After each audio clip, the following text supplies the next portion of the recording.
Seja bem-vindo ao Vem de Carona. Hoje vamos rodar pela cidade para mais um bate-papo especial, trazendo, claro, histórias, novidades, muita conexão com você. Tudo isso com o apoio da Kaiô Mitsubishi Motors de Chapecó, concessionária da Mitsubishi, onde você encontra veículos lançamentos 2025, modelo já 2026, conforto, segurança e tecnologia. Agende já o seu test drive. E não esquece, curte, compartilha, se inscreva no nosso canal do YouTube, acione as notificações para você receber informações sempre que a gente tiver novas histórias para te contar. E olha só, nosso parceiro para levar todas essas histórias é a Nativa FM 105.7. Sintonize, fique bem informado, ouça boa música. O nosso quadro Vem de Carona já está no ar, episódio desta semana. Estou indo em busca do meu entrevistado, meu convidado. Estou aqui em frente à Kaiô Mitsubishi Motors em Chapecó, parceira aqui do nosso quadro. E quem embarca comigo hoje é o médico Dr. Jonas Espias, otorrinolaringologista. Por que eu vou entrevistar o Dr. Jonas hoje? Ele participou do programa do Domingão com o Hulk e daquele quadro, né? Quem quer ser um milionário? E a gente vai conhecer um pouquinho da história dele e saber como é que foi essa participação. Afinal de contas, ele levou R$150 mil de prêmio do programa aí, respondendo inúmeras questões. A gente vai saber como é que foi tudo isso e a gente vai contar um pouco da história dele e dessa participação aqui nesta edição, nesse episódio do Vem de Carona. Embarque em nome da Kaiô Mitsubishi Motors e também na parceria da Nativa FM.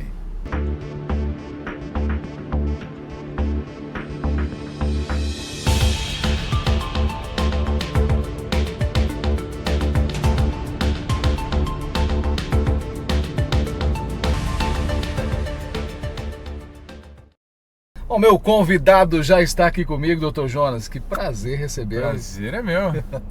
Bom tê-lo aqui, contar um pouquinho da sua história e contar também sobre essa participação nesse quadro, desse programa que os brasileiros assistem e muita gente gostaria de participar também. Obrigado por aceitar o convite. Não, o prazer é nosso aqui. Vamos lá. Vamos lá. Doutor, o senhor é natural aqui de Chapecó mesmo? Não, eu nasci numa cidadezinha aqui do lado, que é São Carlos, cidadezinha de 10 mil habitantes. Fica uns 45 quilômetros aqui de Chapecó. Entendi. Mas está aqui há bastante tempo já, ou não? Sim. Eu saí de São Carlos com 18 anos para fazer faculdade, aí voltei. A família da minha mãe é aqui de Chapecó, então eu estudei aqui desde a 6ª série, fiz o 2º grau aqui em Chapecó, então quando eu me formei em medicina, em 2009, eu voltei e morei aqui em Chapecó. Olha só. E como é que nasceu a medicina na tua trajetória, na tua vida? Essa é uma pergunta que eu não sei a resposta. Olha. Por quê? Eu sou o primeiro médico da família. Olha, então... ia te perguntar se tinha alguma influência. Não, primeiro médico da família. Minha mãe e meu pai sempre falaram que desde pequenininho eu falava que eu ia ser médico. Não sei, nunca fui cobrado. Olha só. Obrigado a fazer nada. Mas então... foi criando isso desde muito cedo. Desde pequenininho. Então, não sei. A sua formação foi aqui em Chapecó? Quando eu fiz faculdade nem existia aqui em Chapecó. Eu fiz na Unesc, em Criciúma. Inclusive dei aula para a primeira turma de medicina aqui de Chapecó. Então... que bacana essa história, né? Porque você sonha desde criança para ser um profissional, no teu caso um médico, aí se forma, volta para a cidade e ainda ajuda a formar profissionais também da área. Isso. Que história legal. E a sua família, você falou que não tem nenhum médico, você é o primeiro médico. Família de quê? É da área da saúde também ou não? Não, o meu pai já é falecido, ele era professor.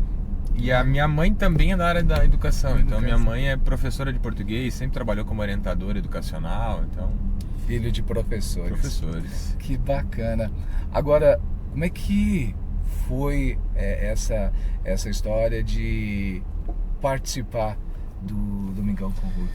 Essa história é até engraçada, assim, porque várias e várias pessoas vêm me perguntar como que tu foi parar lá? A história foi o seguinte, um amigo lá de São Carlos, o Denilson, Olha aí. ele... Esse é o culpado. Ele é o culpado.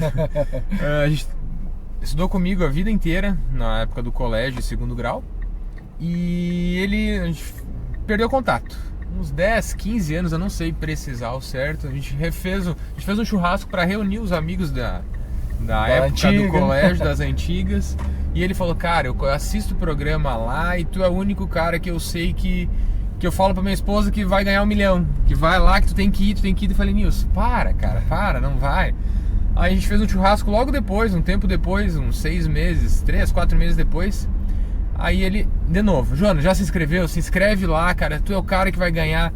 Eu falei, tá, Nilson, então vai, me inscreve. Aí um monte de coisa, como é que faz pra se inscrever? Entra no site e eles perguntam um monte de coisa. Ele falou, Jonas, é muita coisa, então faz tua inscrição. Deu, será que eu faço, cara? Não vou chamar nunca, essas coisas não existem. Sim. Cara, chamaram. Aí isso faz uns 3 anos, tá? Nossa, faz uns 3 da anos. inscrição. Da inscrição. Até a sua participação, então, de 3 anos. Uns 3 anos, tá? Aí eu fiz a inscrição, não responderam nada. Uns 6 meses depois, eles entraram em contato comigo, falaram que gostaram da minha história, tem que fazer Sim, contando um pouquinho. Gostaram da minha história e queriam ver se eu podia fazer uma prova, pra ver se eu tinha algum tipo de conhecimento que se encaixava no que eles buscavam. Aí eu fiz uma prova online, eu lembro que eu fiz quase 90% da prova e sumiram também de novo. Uns 4, 5 meses de novo. Aí entraram em contato de novo. Tem como tu fazer um vídeo lá como se fosse pro Luciano Huck? Aí eu sempre tive um jeito meio brincalhão, fazer piadinha assim. Aí eu lembro que eu fiz o vídeo e falei, Luciano, se tu quiser realmente gastar esse 1 milhão, tem que me chamar, tu vai ficar tão impressionado, vai querer vir aqui pra Chapecó pra fazer a rinoplastia. Olha! Aí eles gostaram disso, falaram, não, foi bom, a gente vai ver o que a produção passa. Sim. Aí nisso correram mais uns 4 a 6 meses. A gente gostou, agora tem como tu fazer uma prova online, como se fosse do programa? Eu, sim, vamos lá. Aí respondi a prova, eles me perguntando.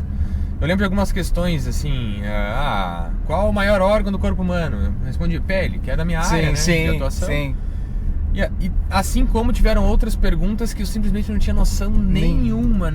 Por exemplo, isso caiu pra mim, qual das Kardashian, não sei o que lá, eu nem lembro a pergunta. Nossa. Eu falei, eu não tenho nem ideia, pra mim tinha só uma, e era tudo com K o nome delas.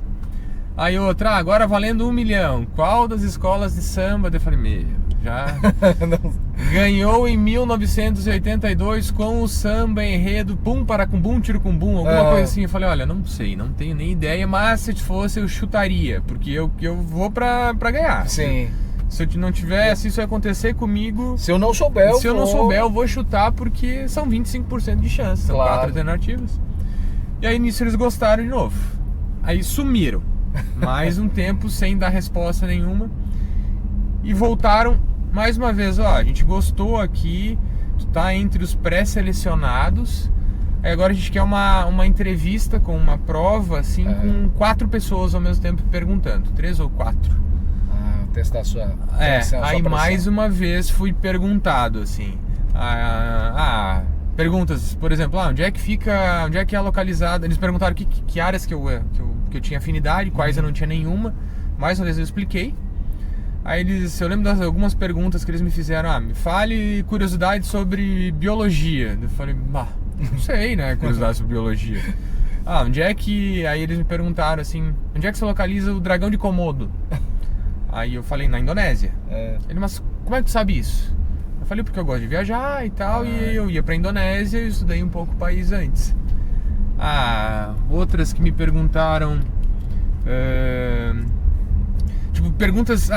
totalmente aleatórias. Totalmente aleatórias. Tu falou que não sabe nada de arte e tal. Quem foi que pintou a Capela Sistina? Eu falei, Michelangelo. Ele, como é que tu sabe? Você falou que não gosta. Eu falei, porque eu fui e visitei a Capela Sistina. Então, foi por isso. Essa foi totalmente na sorte. Então, aí, outras coisas que me perguntaram, que eu não fui muito bem, assim, apesar do meu pai ter sido professor de história. Eu me confundi lá. O que aconteceu em 1808 no Brasil? Em 1822. Aí eu lembro que eu confundi tudo, eu lembrei, eu falei, essas coisas de história do Brasil eu teria que dar uma revisada, que faz muito tempo que eu não vejo. E datas, decorar assim, também não é o meu forte. Sim. Porque é muita coisa, né? E aí foi. Daí, mais uma vez, sumiram. Eu falei pra minha esposa. Falei, essa aí eu me confundi no final das datas ali. Joguei tudo no lixo. Aí, agora, fazia uns 20 dias antes de eu ser chamado, eles... Jonas, tu foi um pré-selecionado, então tu tá entre os selecionados, tu vai agora tal data pra gravar. Olha... E eu... Sabe como é que funciona a logística lá do programa? Eu falei, mais ou menos, mas tem como tu me explicar?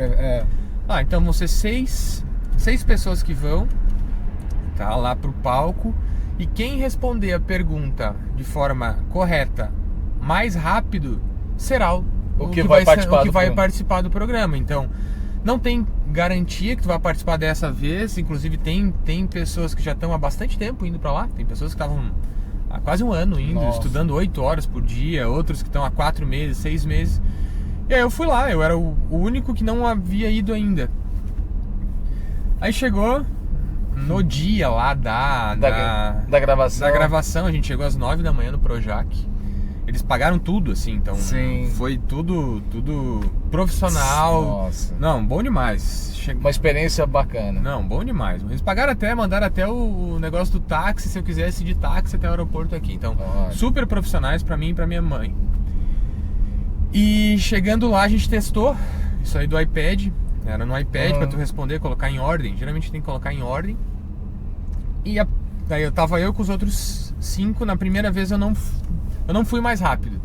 Até eu testei, assim, eu falei, Aí outro detalhe que as pessoas não sabem, são 3 que vão de stand-by, ou seja, que ficam lá, vão junto. E aí, por exemplo, eles têm que manter 3 homens e 3 mulheres lá disputando, alguma coisa assim. Sim. Aí, por exemplo, eu joguei, vão chamar um homem do stand-by pra vir pra cá. Aí eles tiraram os 3 mais antigos que estavam lá e chamaram os 3 que provavelmente vão nos próximos, tá? Até jogar. Eles vão pra lá até jogar. E aí eu testei uma técnica lá que eu coloquei as duas mãos, uma mão aqui pra organizar e a outra já fazer mais rápido. Pra ver rápido. Aí nessa eu me confundi, assim, eu bati a mão e falei, nossa, não vou conseguir. Eu falei, só o que me falta. Aí quando foi valendo eu consegui. Olha só. Então, e aí foi escolhido, participou. Participei lá. Em relação ao Luciano Huck, muitas pessoas me perguntam, vocês têm contato antes? Exato, eu ia exatamente te perguntar, porque todo esse processo até aqui, você ainda não tinha contato com ele. Não, nem lá no dia. A gente chegou no Projac 9 da manhã, foi gravado às 5 da tarde. Olha só. Então não tem contato com ele, porque é o Luciano Huck, né? Sim. E na hora do programa, como é que funciona na hora do programa? Os 6 selecionados vão lá, e aí a gente também não tem contato com o Luciano Huck, apesar do camarim ser do lado. Sim. Aí ele chega pra gravar, aquilo que todo mundo vê, ele chega, eu vi ele a primeira vez dentro assim, do estúdio, estúdio, valendo assim. Nossa. E aí eu achei uma coisa bem top do Luciano, que ele consegue deixar as pessoas super à vontade. O cara é mestre, assim. Total domínio. Aquilo que a gente vê é real. É real. Foi o que eu senti. Aí na hora que ele foi apresentar todo mundo, ele apresentou todos, os outros 5 já estavam lá, então ele já conhecia. E pra mim, eu lembro que ele olhou assim, tipo, ele deu aquela piscadinha assim, ó. Sabe aquela, se acalma, fica tranquilo, vai dar tudo certo. Aí ele foi pra lá no público lá, que tem um auditório, com cerca de 400 pessoas assistindo ao vivo. Bastante gente. Aí ele foi lá, ele brinca, ele cumprimenta, aí ele dá total atenção. Grava, na hora que ele veio gravando, assim, mais uma vez, ele passou, olhou e deu aquela piscada, assim, relaxa, fica tranquilo, sabe? É isso que eu senti dele. Eu achei ele genial.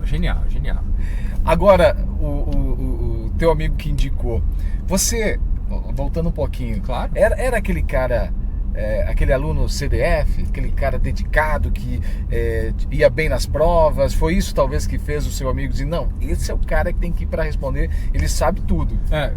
Sobre mim, na época do colégio, sim, sempre fui muito bem, nunca peguei recuperação. Terceiro bimestre, na época tinham 4 bimestres, agora nem sei como é que é. Já estava passado, sempre ajudei os outros, então tinha facilidade, assim, então... Que bacana. E agora, para participar, teve todo esse processo, te chamam 1, 2, 3, e esse intervalo entre tudo isso, você chegou de fato a achar que iria participar ou não deu muita fé? Eu botei fé só quando eu recebi as passagens e o hotel, Olha a só. confirmação. Já estava embarcando. Já foi uns 10 dias antes, que daí eu tenho uma filhinha pequenininha de Sim. 10 meses, que a atenção é quase toda para ela quando eu não tô trabalhando, então nesses últimos 10 dias a minha esposa meio que quase assumiu tudo lá, para deixar eu conseguir dar uma estudada, porque... Até então você não tinha... Não tinha. Foram os últimos 10 dias ali de estudo. Que aí entre os pacientes, no intervalo eu estudava. Nossa. Como que eu fiz o negócio de estudo? Eu utilizei uma inteligência artificial para fazer questões. Fale...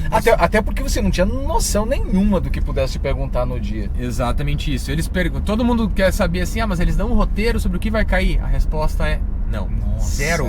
Eu perguntei para eles lá, pro cara que entrava em contato comigo, disse, eu estudo o quê? Ele só me respondeu assim, tudo. Caramba. Então esse é um medo que a gente tinha, que se perguntasse alguma coisa pra mim, novela, eu não sei nada, mas nada. Sim. Então, de música, não sei quase nada. Então tem áreas que a gente é bom e áreas que não sabe nada. Natural, né? A gente tem algumas afinidades, outras não. Aí soma, claro, contigo algumas experiências de viagem, que isso te ajudou em algumas. Mas o que foi mais difícil para você nesse processo? Assim, você acha que foi lá? Ou foi super tranquilo? Porque também não criou muita expectativa, né? Você foi realmente quando... Eu fui eu brinquei assim como um franco atirador. Eu não tinha nada a perder, aquela coisa, deu certo, beleza, não deu, Conheci o Projac, fui lá na Globo, então eu fui super tranquilo. Aquela coisa, obrigação de ganhar, não vai. Claro que ganhar dinheiro é sempre bom, claro. Mas não vou conseguir aposentar com isso. Sim. Então, foi maravilhoso. Valeu a experiência. Eu fui curtindo o negócio. É legal, porque ficou leve, né? Exatamente isso. Sem a obrigação. E, bom, você acertou, foram 12 questões, né? Eu acertei 12 seguidas, aí na 13ª que eu errei. Pô, eu vi, é aquela do peixe. Do peixe. Detalhe, eu não gosto de pescar, não sei, eu sou horrível, então essa área já confirmou isso, mas essa pergunta em especial tava nos meus resumos. De todas as perguntas que eu respondi, a única que tava era essa. Olha a coincidência, né? E foi a única que eu errei. Que eu confundi, na verdade. Sim. A história dessa pergunta foi assim, qual o peixe mais rápido do oceano? Eu não lembro se eu falei ou não, tenho quase certeza que eu falei. Eu falei, sei que o peixe mais rápido nada 110 km por hora. E eu lembro alguma coisa de agulha. Isso eu falei, eles publicaram até no programa. Como é que eu faço para decorar essas coisas? Porque é muita informação, Sim. eu faço associações. E aí lá não tinha a alternativa agulha, peixe agulha. E aí o nome do peixe é peixe agulhão vela. E a resposta correta seria peixe vela. E tinha essa, era a alternativa D. E a primeira alternativa que tinha era peixe flecha. Aí até eu falei, eu lembro alguma coisa de agulha.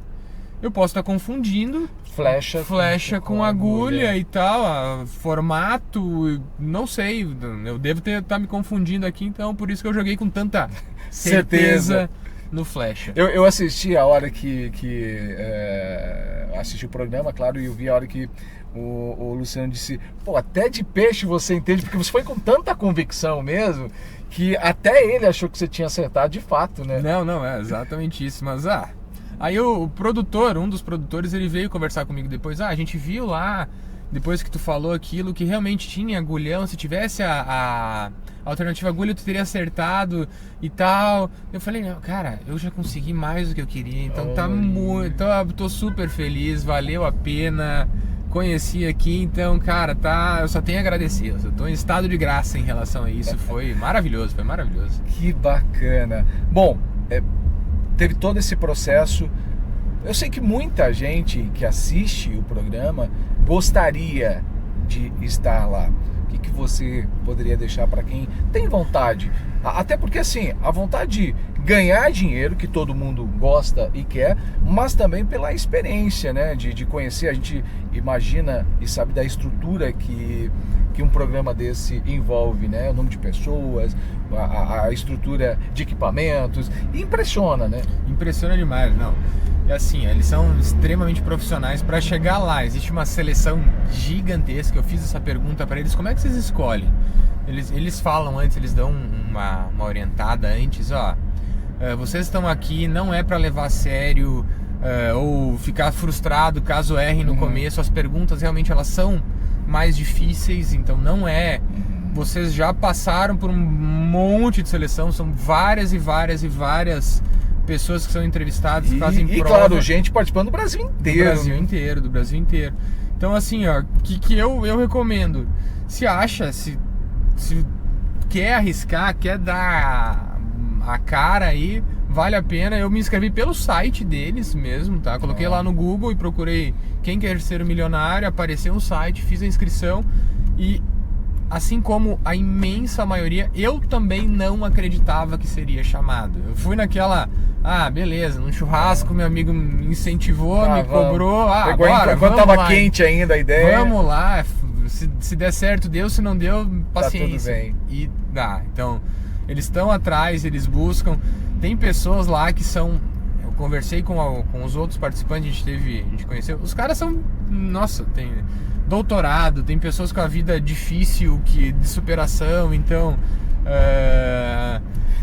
É genial. E também um desafio, né? A gente falou aqui que todo mundo gosta também com a ideia de ganhar o prêmio, mas é também um desafio para quem gosta de se desafiar, e principalmente nessa área assim de conhecimento, é uma forma também de se desafiar, né? Exato. E todo mundo tem áreas fortes, áreas fracas, áreas que domina, áreas que nem tanto, áreas que tem que se esforçar um pouquinho mais. Então, e aquela coisa que eu falo desde sempre, se fosse fácil todo mundo faria. Então, vale um pouquinho de esforço, demanda um esforço, mas é legal. Qual o maior aprendizado disso para você? O que você leva para tua vida dessa experiência? Que as chances elas aparecem quando a gente está preparado para elas. Então, vale a pena. Eu não acredito em sorte e azar, mas quanto mais a gente trabalha, quanto mais a gente estuda, quanto mais a gente se esforça, mais sorte a gente tem. Então é isso que eu acho. A sorte está ligada com o esforço de cada um também. Exatamente isso. Que bacana. Jonas, doutor, valeu. Obrigado, prazer recebê-lo aqui, contando um pouco da sua história. Com certeza muita gente que está assistindo a gente também tem dúvidas, fica assim como você, achou que talvez isso não fosse tão verdadeiro quanto parece quando a gente assiste na televisão. Então, que bom, obrigado por compartilhar. Eu que agradeço. Obrigado. Gente, esse foi o episódio dessa semana do nosso quadro Vem de Carona. Se você gostou, curta, compartilhe. Se você não é inscrito no nosso canal no YouTube, se inscreva, siga a gente nas redes sociais. Na bio das redes sociais você tem todos os canais para você se inscrever e acompanhar o nosso quadro Vem de Carona. Sempre a bordo de um Mitsubishi, em nome da Caio Motors de Chapecó e, claro, nessa conexão com a Nativa FM. Até a próxima.